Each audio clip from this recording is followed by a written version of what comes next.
I am Scented Fawn, a traveler of the fragrant space-time.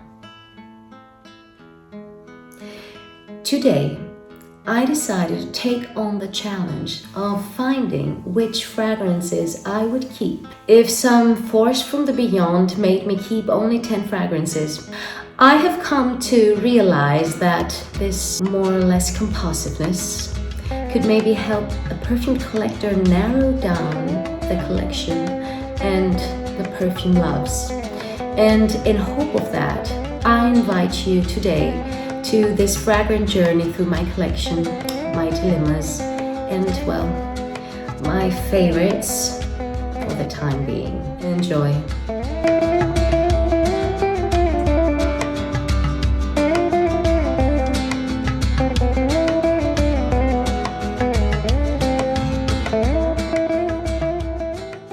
The first perfume that came to my mind without any doubt when I asked myself the question which 10 fragrances I would keep, Poets of Berlin by Vilhelm Perfumery, New York. This pretty fragrance. This is a green, aromatic and woody vanilla with a bright citrus zest. All the notes seem perfectly blended together, creating an effervescent, sleek and sparkly fruit juice. The blueberry in here feels like a magical ingredient, offering its jam-like foresty nuances.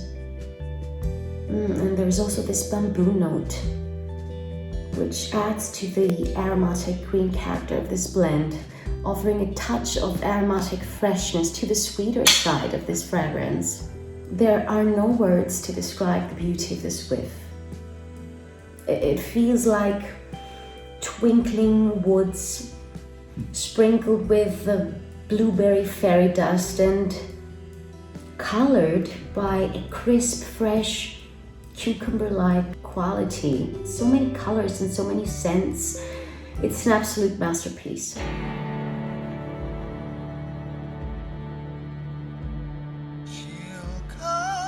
I have talked with a connoisseur of David Bowie's biography, and they told me that the Berlin years were a transitional stage for his life, during which he found serenity, peace of mind, and who he truly was. And I can somehow sense these transitional qualities in this perfume, which makes it an absolute masterpiece by Vilhelm Perfumery. This was Poets of Berlin.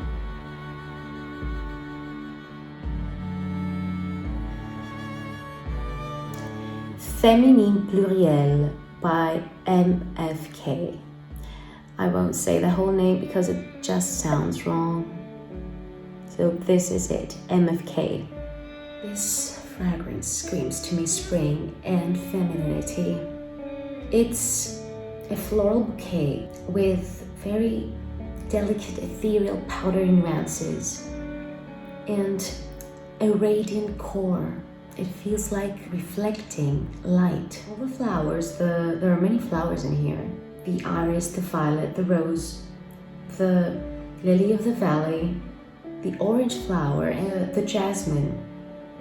They all blend really beautifully together and create a divine floral symphony. But this perfume would not be the same, in my opinion, without the iris flower, because it manages to balance the heady floral accords that are aiming for the light and offers a very delicate, powdery, modest earthiness to the blend. There is also Haitian vetiver in here, and the same applies for the vetiver. It grounds the floral aspects of this fragrance. And there's also patchouli note, very discreet, which feels kind of shady. Yes, offering very interesting contrasts in this perfume. This fragrance shifts between bright and sparkly qualities and an earthy, nostalgic, powdery feel.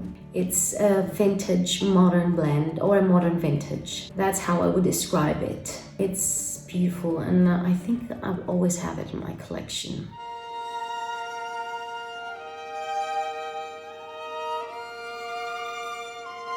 Another floral beauty between the 10 fragrances I would like to keep in my collection. And this is the sensual floral fragrance, Gardenia by Isabey, Paris. This perfume has been with me for 10 years, not the same bottle. And it was the first niche fragrance I discovered, which makes it special to me. I know that the bottle doesn't look very nice. It is the old edition. There's a new one now, and this looks very used, but the perfume inside is stunning. This is called Gardenia, but it's not a soliflora gardenia. It's a medley of flowers. It also has ylang ylang. It has orange flower, if I'm not mistaken, jasmine, gardenia, of course. So it's a very intense floral bouquet. It has an exquisitely creamy character. I don't know how it manages to offer this almost milky, creamy nuance. It almost feels like a flower mousse, you know, the sweet cream. It might be the combination of the flowers with the vanilla. It also has iris, if I'm not mistaken, so it might be giving to the blend beautiful powdered creaminess. It leaves the most irresistible aura of all the perfumes I have. Whenever I have worn it, I have garnered compliments. This perfume leaves a tail of fragrance behind you, and people want to follow you, to ask what you wear, or just to be close to you because of that. I also use it with caution on my hair. From a distance, I spray it. They give this beautiful floral aura to the people around you and to yourself. It's a very concentrated fragrance, an absolutely beautiful perfume that I think I would always love to have in my collection. Gardenia by Isabey, Paris. So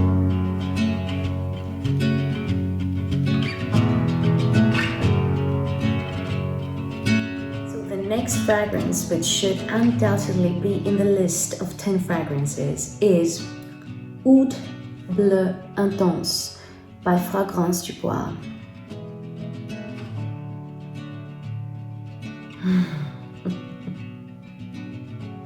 Well, it's not easy to describe this masterpiece creation.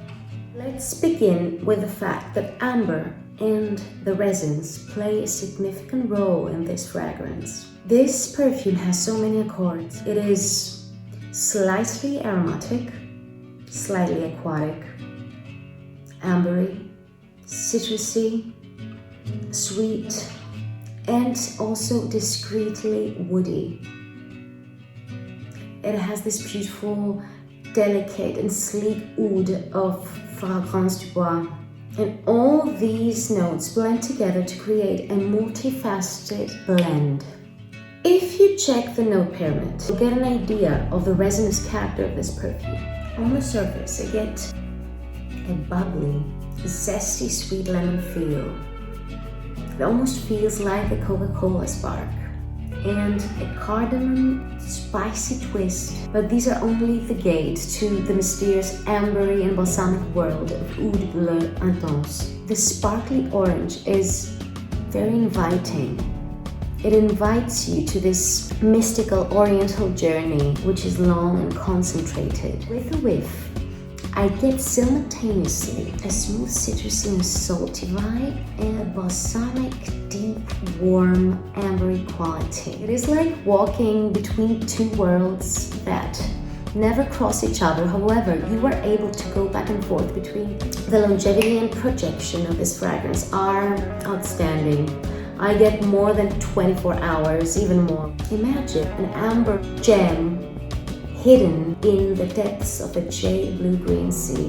That is what Oud Bleu Intense feels like to me. Oud Bleu Intense by Fragrance du Bois.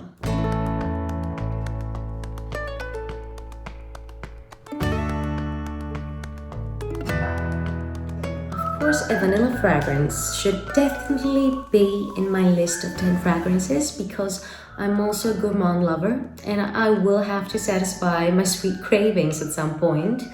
So, Vanillary by Lush, here you come. This is a recent discovery of mine, but I must confess that I have become somehow addicted to its scent. This vanilla is very very buttery, very oily, very thick, plethoric, like having a lot of substance. There is also the addition of a jasmine flower in here, which gives it a very interesting twist, but it doesn't make it floral in my opinion. It feels like it brings out the richer aspects of the vanilla by adding a delicate soapy nuance, if that makes any sense. I also get something slightly boozy, like the tiniest drop of some rum or whiskey. But this buttery chord is the main thing, and I think this is what makes this fragrance so addictive. Yes, this is beautiful. It has a beast mode, projection and longevity. I wore it for a night out and I immediately got compliments, which I also didn't expect. This is how much I have used and I have it 1 month now, so I guess I kind of like it. Not kind of, I really like it. I'm addicted to it. Lush Vanillary.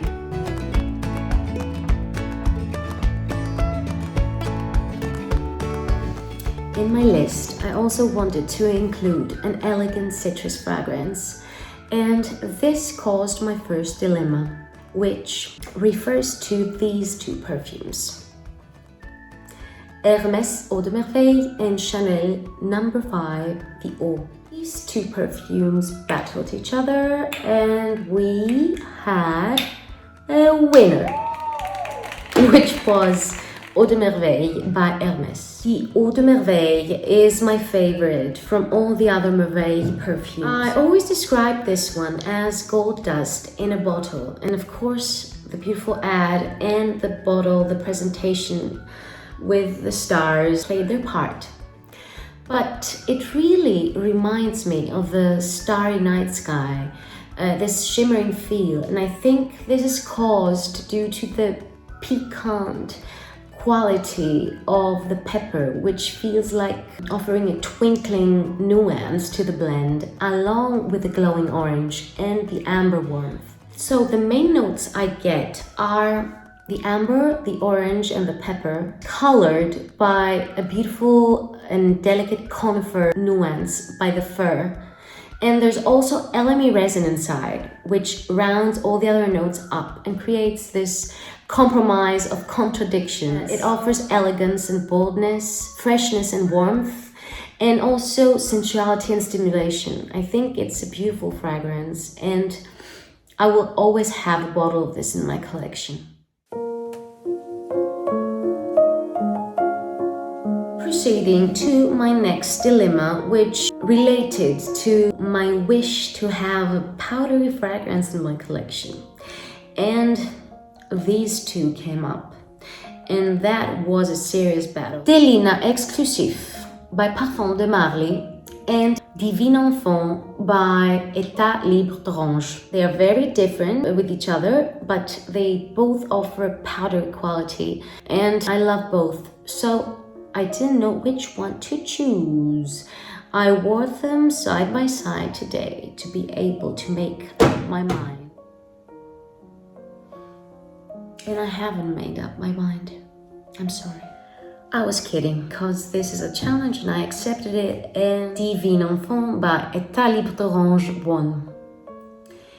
This is such an interesting powdery fragrance. To begin with, I really love the name Divin Enfant, which means divine child, and combined with its scent, it creates a universe of its own. It almost reminds me of some Renaissance paintings with little angels and divine entities on the sky with pastel colors, pastel pink, pastel blue, golden colors. It really is a universe of its own.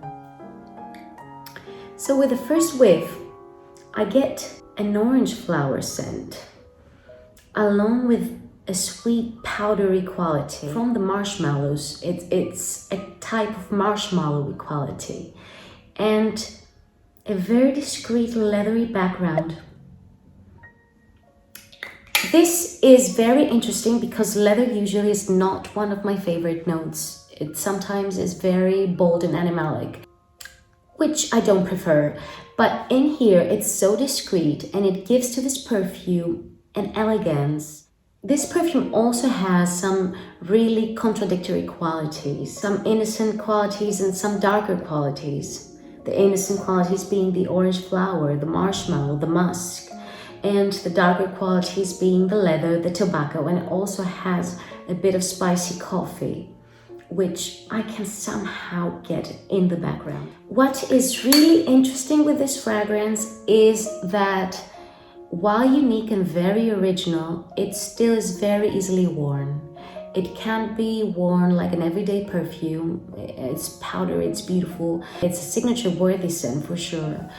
You know, sometimes with the more unique perfumes, the perfumes that are peculiar and strange, you cannot wear them very easily and you keep them for some special moments and special moods. But this one here, while unique, can be easily worn every day. This is beautiful Divin Enfant by Atelier d'Orange.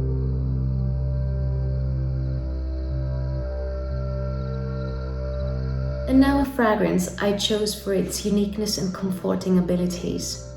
sais, quoi by Teo Cabanel.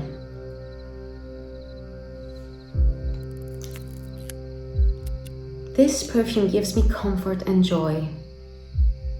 It is a green edible perfume with twists and turns between its aromatic character and a toasted gourmand goodness. People have described it as resembling a Japanese confection called daifuku mochi or mochi, I'm not sure how the pronunciation is, which is a sweet round cake made of rice and wrapped around sweetened bean paste. This perfume has notes of matcha tea, mate, and rice, and this is a very uncommon combination which results to a savory and at the same time aromatic fragrance. The green tea aspects can feel a bit sharp in the beginning with their theme traits, which can feel a bit brackish, but they become smoother with time to reveal one of the most exclusive and comforting green and savory fragrances. sais, quoi by Teo Cabanel.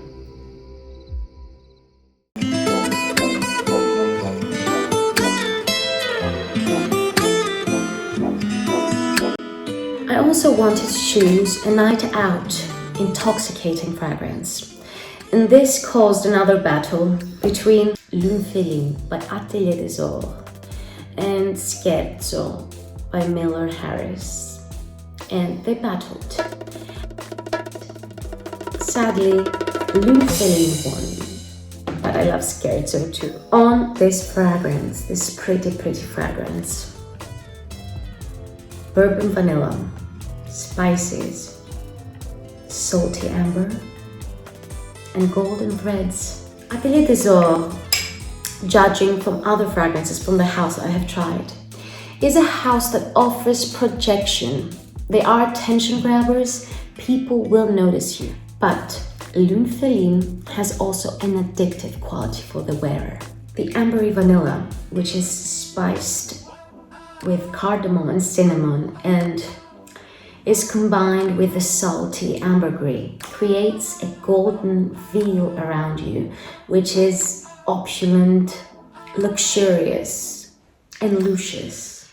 The spices become more quiet and creamier with time and very silky, leaving on you and around you one of the most rich and lush vanillas you have come across. So velvety and polished.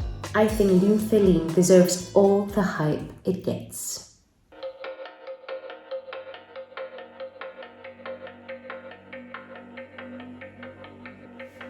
Last but not least, we are going to open a little box which hides a little oasis of the everyday life.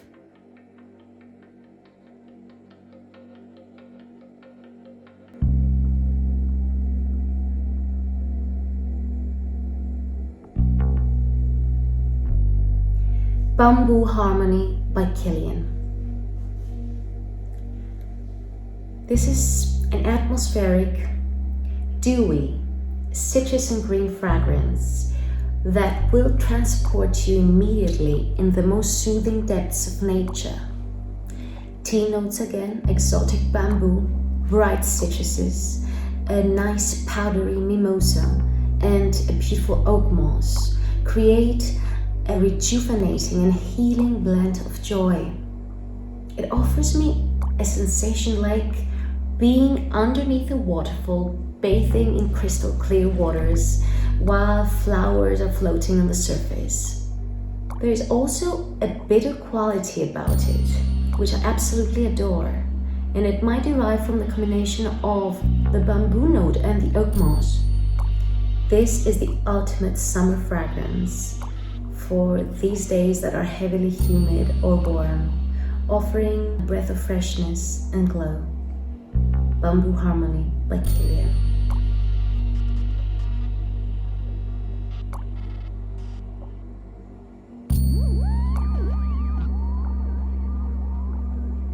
Our trip through my fragrance collection has come to an end. I hope you enjoyed all the fragrance stops we did and hope to see you again at my next video.